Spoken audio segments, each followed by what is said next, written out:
నాకు వివాహం అయిందంటే ఒక చిన్న ఉదాహరణ చెప్తాను, సింపుల్. నాకు వాటర్ బాటిల్ ఇచ్చే విధానం ఒకటి ఉంటుంది. ముఖ్యంగా నువ్వు కారు నడుపుతున్నావు, విధానం పని చేస్తున్నావు, నీకు వాటర్ బాటిల్ ఇచ్చే విధానం ఉంటుంది. కొంతమంది వాటర్ బాటిల్ ఇచ్చేటప్పుడు పైన పట్టుకుని ఇస్తారు. మాకు చిన్నప్పటి నుండి మా నాన్నగారు మాకు నేర్పించింది కింద పట్టుకునేది. నువ్వు కింద నుండి ఇస్తే నేను పైన నుండి పట్టుకుంటా అంటే కళ్ళు మూసుకుని ఇట్లా వాటర్ బాటిల్ తీసుకోవచ్చు. మా భార్య ఎప్పుడు పైన పట్టుకుని ఇచ్చేది. తనకి తెలియదు. సో తనకి తెలియదని ఇసిగిపోతామా, లేకపోతే నాన్న కొంచెం కింద పట్టుకున్నావా, నాకు పట్టుకుంటాను పైన ఈజీగా ఉంటుంది. మరలా చెప్పు.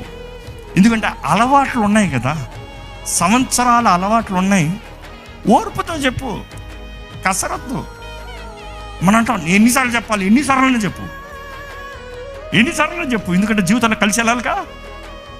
ఎన్నిసార్లు చెప్పు. నీకెన్నిసార్లు మెల్లగా చెప్పాలని ఆశపడతావుగా, అదే రీతికి చెప్పు. సేమ్ వర్డ్స్ వచ్చా. So communicate.